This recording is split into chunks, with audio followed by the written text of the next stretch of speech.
Downtown Economic Development Corporation monthly meeting. It is Tuesday, March 8th, 2022. It is 4 o'clock, and we do have a quorum, so it's my privilege to call this meeting to order. We have Mr. Johnson, Mr. Hill, Mr. Todd, Mr. Marks, Mr. Cox, and myself, Rebecca Ellenberg, in attendance.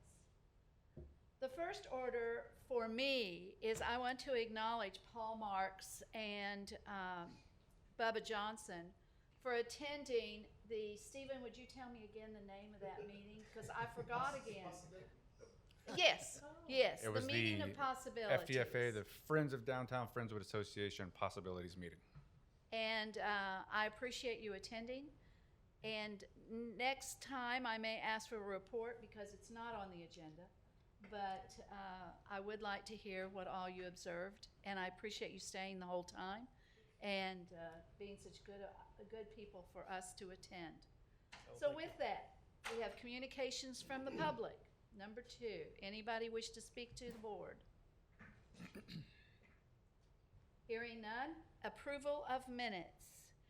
We are approving the minutes of the January 11th meeting. Just to remind you, because there had not been a lot of new information attained for the February meeting, it was canceled, and so we are meeting here in March. So these are the January 11th minutes. Any comments or questions? Hearing none, what is the wish of the board? Mr. Cox? I move approval. Thank you. Do we have a second? Second. Thank you, Mr. Hill. That was moved by Mr. Cox with a second by Mr. Hill. And all those in favor, please say aye. Aye. Opposed, nay, sorry. It approved 6-0, thank you. We have a guest in the audience today, and that's why I am being so specific on the agenda today. She is here to learn, and one way to learn is to make it as easy for her as possible. And so we're glad you're here, and thank you for being here. For the discussion and possible action, A is to discuss and take possible action regarding the downtown signage and branding project. Stephen, Mr. Ray? Good afternoon, everyone. I would just like to say welcome back and good to see everybody after a little hiatus here for a couple of months. We have made some pretty good headway on the downtown street signage. If you recall, previous action by the board approved funding for street signs for downtown, much like the one that's seen in the picture here. Once the approval was obtained here at FDEDC, it went to City Council for final approval, which it was unanimously approved back in February. Touched base with the vendor earlier this week. They still anticipate 3 to 4 weeks for the signs to be fabricated and delivered. Our Public Works Department is already aware that these signs are coming, and as soon as they get in, they'll be scheduling not only our own installation on the street signs at the cross streets that we do control, but also working with TxDOT to make sure that those signs are in their hands so they can put them up on the mast arms, so we won't have to wait, say, for a green sign to go up, and then we come in after the fact and put in the new sign. Any other comments or questions? Do you think it would be fair to say that probably by May 1st, the signage might be up? By May 1st, it is That's about 6 weeks. the cross streets should be done. Those cross streets that are controlled by the city of Friendswood, where our crew would be able to go out and install the signs. The mast arms is going to be up to TxDOT. I would hope by then, but a lot of that is going to depend on their work with the new signals and everything else on those mast arms. Great. Thank you. Any other comments or questions? So I'll go. Go ahead, Stephen. So we still have some signage that's still outstanding, just mainly some of the medians. I just want to let the group know that we are working with some of the by-board contractors to see what they can come up with and help us out with. I did want to point out to the board that we still have plenty of the decals that are shown up on the screen here available for downtown businesses. They're starting to pop up here and there at different places. And also that I'll have a handful of these at the next FDFA, the Friends of Downtown Friendswood Association meeting, which is tomorrow evening at 6:30 at the Belden. I don't know if anyone here would like to participate in that meeting for support. I will be giving a brief update just on downtown to the FDFA, and what better place to have downtown stickers than at FDFA. So I'm going to take a bunch with me to pass out there as well. So that's at 6:30 tomorrow at the Belden, if anyone wants to attend. Thank you. Mhm. Do you need to know if any of us are attending, or do we have any problem with quorum? I will need to know, well, there's not enough time to post for a Right. quorum. That's why So I'm if saying one or it two might members limit would the like to numbers. show up, that would not be any issue. If everyone wanted to show up, we would need to visit about it. Sure. Okay. Thank you. So please let Stephen know if you plan to attend. B, discuss and take possible actions regarding the downtown lighting plan. And I apologize, I think it says C up there, but it is B. It's okay. The PowerPoint is not correct here. So excitingly, with the downtown, with the lighting, the RFP is almost complete. Engineering is basically down to some nuts and bolts. We do have the engineers and lighting consultant cost estimates that I sent out to the group, I think about a month ago now, in an update email. So all the lights, the infrastructure, and the engineering work that's going to have to go into everything, we're looking at right under $3 million. That does not account for delivery or installation. It also does not count for, as part of that installation, is bringing the existing condition, returning sites to existing conditions where we remove one of the pedestrian lights. So I just want to make sure that the board is aware of that before the next discussion here. We're going to go out for an RFP, which basically, as we've talked about it, is going to be a turnkey type of installation. So we're going to have, the group will pay someone to go and do this. In doing so, I anticipate, just based upon the cost estimates, that we're going to be well above what's currently in the FDEDC's bank account. So alternates, which we've discussed before, and the ones that we've discussed before have been different types of lighting, and the board has basically said, no, we have our lighting type.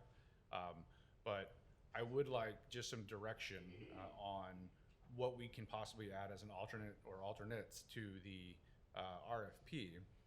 Some of the initial ideas that staff has put together is either conversations have been had about the heart of downtown, just doing certain sections, and one that I feel that it may be the most, we may be able to get the most bang for our buck, is to pick one type of lighting first. So to do the tall street lights and the infrastructure first for the entirety of downtown, and then come back at a later date and do the pedestrian lights, or vice versa. But to go ahead and do that to see if we can come in within the current budget that's out there. If there's any other ideas, we can put alternates into the RFP process so we can kind of gauge of what's going to be possible. Mr. Marks? Yeah, I just had a question going back to the engineer's cost, consultant cost, 2.9 million. Now, if you can refresh my memory, that includes all the demo work, all the installation of the foundations, and that's about it, right? That doesn't include like the circuiting for the street lights. So from my understanding, this is all the wires pulled through the conduit, and this is from the engineers. And I apologize, I didn't bring it with me. I do have a line item list of what the engineering is on what their cost estimate entails. That's labor cost only, correct? But that's not including any material as far as like the circuiting for the lights. I would have to confirm that and go back to the estimate. But my belief is, yes, it was everything. I believe it was right under $750,000 for everything. Usually there's a cost for the labor for pulling the circuit, and then the cost of the circuit too. In my experience, most of these costs are just labor cost only. So yeah, if you can confirm that. Sure. And maybe let us know, Stephen. Yes, what you ma'am. Find out there. Yeah, we want to make sure we capture all the costs, Yeah. or know all the, what's involved with that cost. And you mentioned the RFP. If we could get that information before the RFP goes out, exactly what all is included, that will be helpful. Right.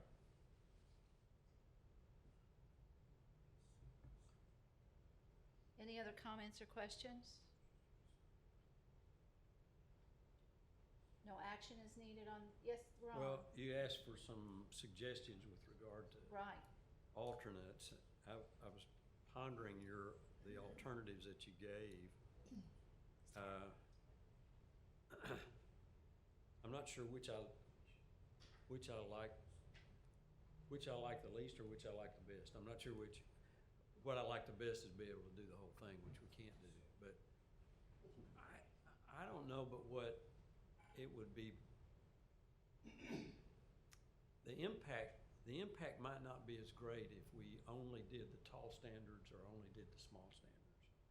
I'm wondering if we ought to stick with the heart and just say, let's start it in front of the Friends Church and go each way with the full project as far as we can afford to go, and do the heart of the city. I'm just thinking about the alternate deducts, if you will.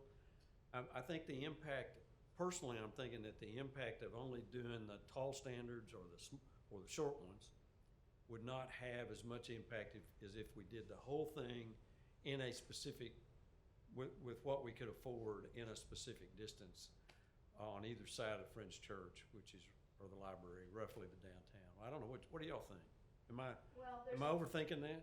no, you're not overthinking it. One thing that comes to my mind is safety. You know, which one will impact the safety of the downtown area first? But I like the idea that you're speaking of, that we start in the middle and go out as far as we can. And then maybe we come back in just a little bit. Because if some of those big lights would help make the downtown feel safer, we could put some of those up going farther back. Oh, We yeah. could do a kind of a combo of Combination. the two. Yeah. The two alternatives that you've given us. Any other comments? Well, do we need to determine what kind of budget we're willing to spend? Might dictate what we can do. I got $2.5 million. It's my budget, however much money we got in the bank. So one thing about the alternates is we can have multiple, and we can go through different iterations, and we may be able to get something back that, whether it's the full amount of the entire budget, or whether it's half that, or whatever it might be, depending on the alternate that's chosen. One good thing about the RFP is it will allow the group to say, we want to do the project per alternate, whichever it is. I would like, though, to get an RFP as part of that, to make sure we do get the big picture cost of the entire project. Right. So even if that is only good for this time, this little period in time, we at least now have a base and kind of know what it's going to be in the future. Well, is it something, we're talking about alternatives, is it phases or alternatives? So, and the alternatives that I'm using in this instance is not an alternative to the light or to the fixture or to the location. The alternative I'm using in this instance is just like maybe phasing, or if there's a certain part of town. But in the RFP process, you will have the entire project, and then an alternate to doing the entire project is saying, let's scale it down a little bit to alternate 1, which is only the heart of Friendswood. Alternate 2 perhaps is the entirety of downtown, but only in the tall streetlights and so forth. But I see that, Alton, I see that as phases. Yeah, Yeah. and would they bid it And we're- in phases? They would provide us with amounts for each alternate or for each phase as you look at it like that. So Yeah. on Ron's point, that's not wrong thinking. There is no right or wrong answer, I don't Yeah. believe. But I will say this, if you. Turn your mic on, please. Oh, it is? If you, one advantage to doing, say, the tall poles, the length of it, is we would see the actual impact of the light on the ground here, and then you may or may not stagger your short poles, or vice versa. That would be the only advantage. If you did the whole thing in one concentration, you would see the finished product, and that's cool. But there is no right or wrong Yeah. answer. Yeah. So Stephen, what I'm hearing is, would you like a consensus from this group? If at all possible, Okay. it would limit some of the it would limit some of the information that would be required for the RFP. If If there's only certain sections that need to be done, there will ultimately be an impact on some of the electrical work that'll be needed. And that could be a positive or a negative depending on what's chosen. We can add as many alternates as we think we need within reason. We just need to make sure that if I just have some sense of direction, whether it's we want to look at all the tall poles first and then maybe the heart of downtown and then the overall project, I would just rather have 2 or 3 rather than 7. So one of the things about doing, let's just say the tall poles, the link to the town, is when you're doing your conduits and your wiring, your pedestals. I just thought of that. You're gonna have to lay all that out. So the second step will be a smaller step because now we're just going back in and connecting to what. we Yeah, already that have. just dawned on me right before you said it. I wish I'd have said it first. And- I got and- it. I told him. Oh, you did? And Good, Alton. Alton is shy, and I was relating his. Oh, okay. Well, the only drawback I see to that is, you only have one conduit, one 2-inch conduit. And if you pull those wires in there, you're probably not gonna be able to pull 2 more in there. Possibly. I don't know. We'll have to look at the electrical layout to see how they're gonna do that. I will also mention the obvious that I can tell you in construction right now, nothing is coming in on budget. Everything is over budget. And whatever numbers we plug in, even they plug in, it is a crapshoot on what it's gonna come out when we do it. That's true. And just for staff's perspective, whenever we visited about this, the main alternate that we looked at was the tall poles. Basically for the bang of the buck to get the entirety of part of the project complete, along with all the necessary wiring that would have to go in the conduit. So if we could knock out all of the conduit, or all of the conduit's already there, if we could knock out all of the wiring and electrical work that's required and all of the poles, the tall poles, then that would only leave, and it's a big leave, but leave the pedestrian poles and the necessary work to remove the existing poles. So we would have a phase 1 and, if you would, a phase 2 of the project, so all the tall poles, and then come back once the budget allows to do the smaller poles. That's a very simplified version of putting it, but that's what we would hope to achieve. So Stephen, if you wire for the tall poles, the wiring will already be there for the small ones. So that would be to That's what Paul was Mr. talking Marks's about. point here is we would do it all at once, so that way it would Right. be there, so you're not trying to Right, fight it right, later. right. Okay.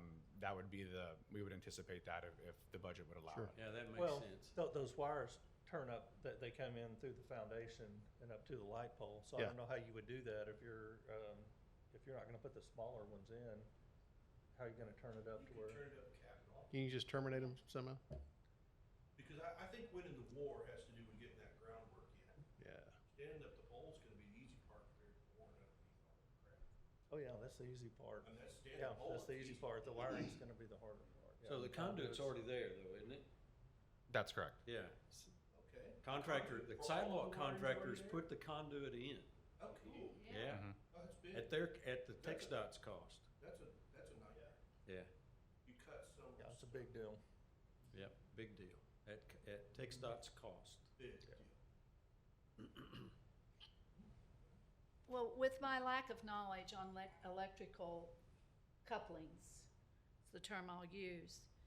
If we do the wiring, if we have all this wiring for the small pedestrian posts in, is it cut off until we put the post in and then we add more wire? It's just laying in there.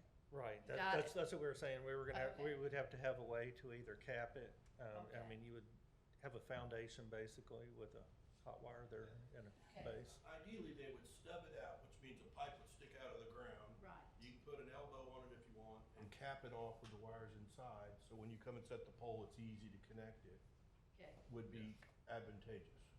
yes. And then you'll have those I agree with that. foundations sitting out there until Yeah. we can set the poles on them, which we don't know how long that's gonna be. For the shorter poles. Yeah, but, whether we do it or not, somebody's gonna win that war at the end of the day. Yeah. True. True.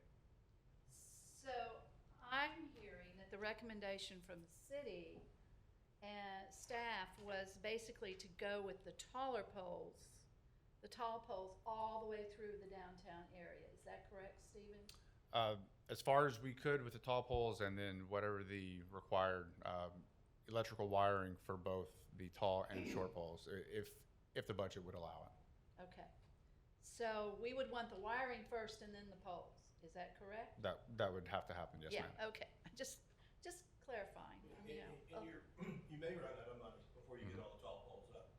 And if you use the heart of the city and you can budget per unit or whatever, and just go as far as you can, because you may or may not get all the tall poles put up for this amount of money. Because I can tell you that, installations is gonna cost some It's gonna money. be more. It's Would gonna the- cost money. Would the Quite a group bit more. would the group be open to having an alternate for the heart of downtown, and we can kind of discuss where the heart of downtown real quick, where we would want and how far out, if possible, as one of the alternates, and then doing the tall poles for the entirety of downtown with their infrastructure. So you'd have two options. We would have Two two options there, options. along with a third being the entire project. But we're not gonna be able to tell you if you did the tall and short, how far it's gonna go, because we don't know when money's gonna run out. We Well, can and- only tell you where to start. Yeah. And if I know where to start, we can The library. We can Yeah.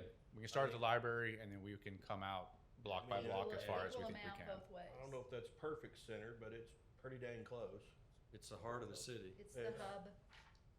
with the Friends Church and the library right there together. It's pretty well.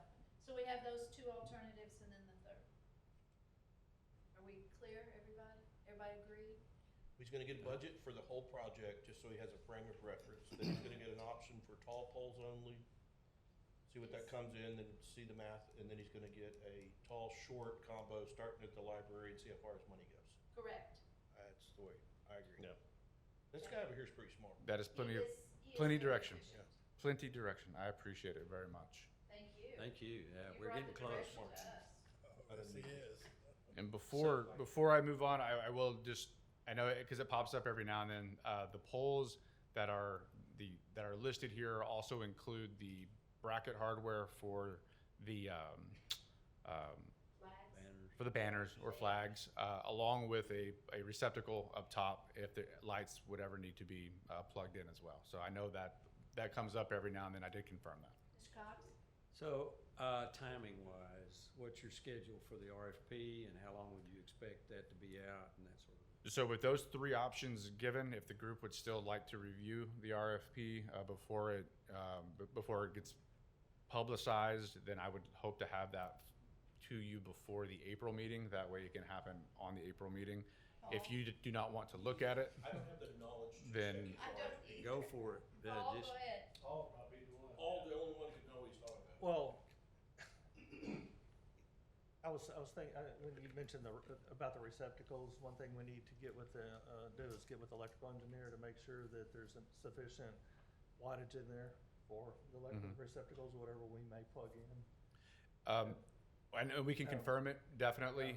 I will say that all of that information was provided to HDR prior to them putting the plan set together. I would hope that they followed through, and that's what they accounted for, but we can For confirm that. additional loading. on That's there. correct, yes. And I'm sorry, what is the other question?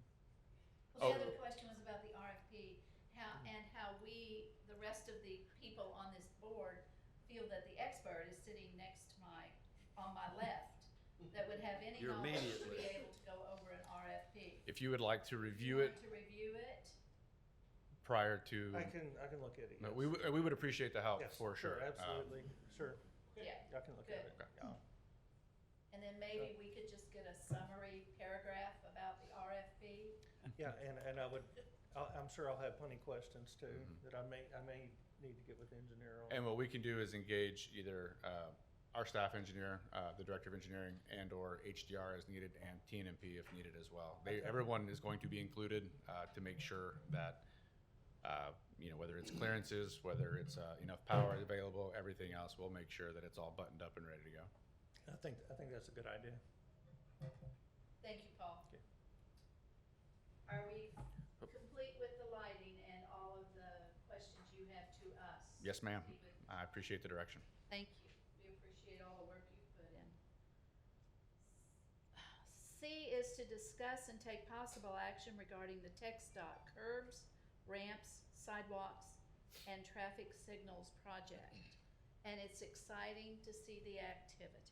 And this is just a quick update, what most people see as they drive up and down FM 518 here downtown. It is very exciting, I agree with you. just want to make sure everybody kind of has just a quick overview. The construction does continue. The mast arms, I believe, are all installed now. The Fringe Church, I know there was a discussion about the location of the mast arm on their property and where where TxDOT and their contractor could do the least amount of interference with some of those existing trees. They did meet on site. They did agree to the current location that it's in. TxDOT was nice enough to do a different type of foundation for that pole, so it's just not to bell out too far to interrupt or to get into any of the big root systems. And so hopefully everybody is good with that. The sidewalks in front of Friendswood Grocery, there was kind of a panic and kind of a little bit of a scramble there. We did work. I will give our engineering credit, both Hill Arias and Bria Whitmire in our engineering group did fantastic work staying on top of TxDOT. I think many people here probably noticed that the sidewalks were formed in the same zigzag pattern that was there previously that we all thought was going to go away. We worked with TxDOT and they were able to reform, and now that concrete's been poured, and it's not a perfect straight line because conditions don't allow for it, but it is a whole lot better than what it was. And then just to let you guys know, the driveways, some of the retaining walls or high curbs, they're not necessarily all retaining walls, and a lot of the transitions to some of the existing curb ramps and business sidewalks, those are all still kind of ongoing on a parcel by parcel. And these are just some of the pictures that have been taken. All of these were taken today, except for the one there on the left. Some very brave gentlemen out in traffic as they were positioning that mast arm from the vertical pole there. I swear, sitting in the truck, it looked like kite string that he was using to do that, so I was fairly impressed. You can see some of the work there on the right-hand side with the new driveways that were dug out and poured. They've done a very busy job here the past couple of weeks just on this side of FM 518, tearing out driveways, putting in new driveways. This is the sidewalk in question there in front of Friendswood Grocery. As you can see, the only real bump out now, there it is here around this light pole foundation, and then it's still a very straight shot. Originally, it kind of came up and around and just continued to do this zigzag for whatever reason. Stephen? Around the hackberry trees. Mm-hmm. Yeah. Yes, sir. The Yeah, dead that are no tree. more. Stephen, in that picture to the right and the mast arm to the left, that first one we see, are there two mast arms on each side of that street when there should just be one? So you may, in the picture, may be deceiving because there are currently, and I really can't see it myself, there may be a mast arm suspended here, but it may be one of the old ones, and so this one will be coming down. That intersection is kind of deceiving the way it's offset, and it looks kind of looks like there's a double one here, but you should have a single mast arm there, and you have one here that takes care of FM 518, and then another one I think set right there, and I can't see the other one on this other side. So, is there? That had existing mast arm. Did it? Yes. That already had, Mhm. yeah, so they're When I going. went by there. If I can, and I don't know that it is a problem, but I noticed when we first kind of started putting the sidewalks, sometimes the ground was substantially higher than the paving that we were placing, and I don't know if we were able to get them to trowel that off some kind of slope. What I'm afraid is the stuff is just gonna, if it's too high next to it, it'll collapse onto the sidewalk and Sure. make a muddy, Mhm. thing. And in some of those, in some of those areas, you may have noticed they've gone back and either placed in high curbs, Okay. and then packed back behind that curb. All right. There is not a method that I've seen to their madness. They will come in and they will dig out and they'll just plop a new driveway in, and then they'll come back 3 months later and do the As sidewalks. we get there. So a lot of that's going to happen as we get to the finishing touches here. There's some I'll move on to the next page here. And I think I do have an example here coming up. This is newly fresh poured sidewalk. This is right in front of I noticed Ferry's. it next to where the Winston's Montessori School used to be. Okay. I mean, the ground's like 18 inches high Sure. right by it, and I was like, And I don't have a picture of that, but Okay, I if see you your look at the curb. right where you see some of the got you. curb work that's been done. That's that'll nice. stop it. It does look Yeah. nice. So this That'll is, do yeah, it. this is the Montessori. And so it is a little high here. We actually just spoke about it, Ron Cox and I just spoke about it earlier today, right across the street from this, or down the street from this, where I'm not exactly sure what the purpose was just yet, and I need to confirm it because I just saw it today. If you'll notice the black rubber strip there kind of laying on the side of the brick pavers, they had used those to stabilize those pavers in place.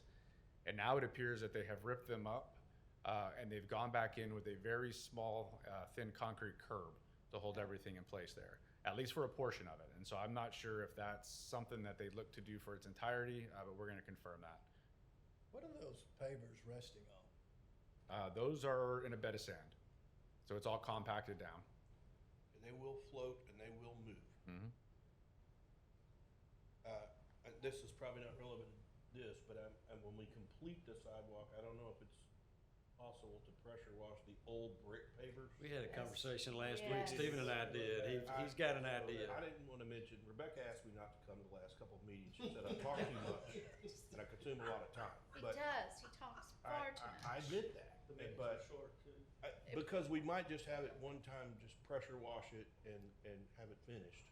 So there are chemicals out there that can help alleviate some of the molding and some of the stains.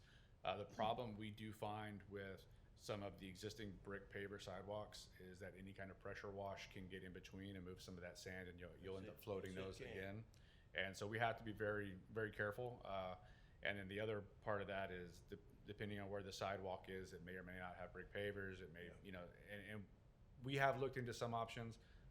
We may be able to come up with a couple of different ideas that we can present, and then it's just a matter of. I'll tell you what's really devastating and bold is Clorox. Mhm. You douse it in Clorox, stuff comes off. But and that's the mold is one item, and then it's depending on when it was installed is just how long has the dirt been resting in it. Sometimes the only good thing is a good pressure wash, and unfortunately some of that is it may float some of those existing pavers. The idea has been floated before because of the utility line markings that adorn our streets and these pavers as soon as they go down apparently. And so we have looked at many ideas. As it gets closer to finish, when Yes. everything's established and in place, we can visit about it. Absolutely. So I use floating pavers around my pool around there, and I can tell you in 1 year, they start moving. Our ground moves about 4 inches a year. It shrinks and swells, and you'll get a little bit of that. But if they're not bedded in it, you can actually pick them up and correct it if it gets bad enough. Cement sand would have been a different story. They'd have been stuck to it. Good information. Thank you. I don't know. Oh, yeah. I mean, well, anyway. Any more on item C? Hearing none, let's go down to reports. To receive in A, to receive and discuss the Friendswood Downtown Economic Development Corporation financial report for February 2022. You each should have a copy in front of you. Stephen, Aubrey? I will just say that the full report that you have goes into more detail, but for the really important parts is your beginning fund balance and your ending fund balance. The month started off with, let's see, $2,445,973, and February was the reporting for February was a good month at $79,046. That's anywhere between $15,000 and $20,000 more than what's normally reported for a month. The expenditures were just the normal staff expenditures of $1,333. The ending fund balance it's not December 2021. It is March. You are correct. But the ending fund balance, what's currently in fund balance is $2,523,686. Excellent. How does this compare with like February last year? I would have to go back and look at last year. Normally the group or the sales tax that comes in is anywhere between $45,000 and $55,000. Kinda what And so having an almost $80,000 reporting is very good. No, it's not very good. It's shocking. Because when we started this, I remember our revenue stream was about 50,000, and the difference of 50 and 80 is a lot. 50, more than 50%. It's huge difference. Do you think this is just an aberration? What is that? Any I'm- idea? So the reporting on some of this, depending on when businesses reported some of their sales tax, it could have been part of the ending to the holiday rush. But if this is a trend that continues on for the next couple of months, then there's definitely something going on in the positive, because everything that the city staff has looked at in regards to sales tax recently, we've actually had a couple of issues pop up to where we've had to, due to some auditing, that we've had to give money back. And so this is actually kind of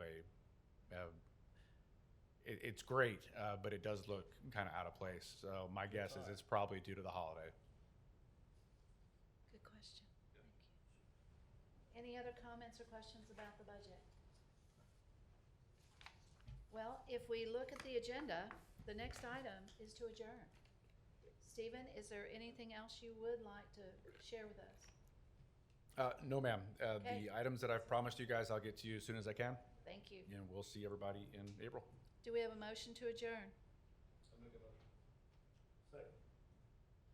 We have a motion by Mr. Johnson and a second by Mr. Marks. All those in favor, say aye. Aye. All opposed? Thank you. We are adjourned.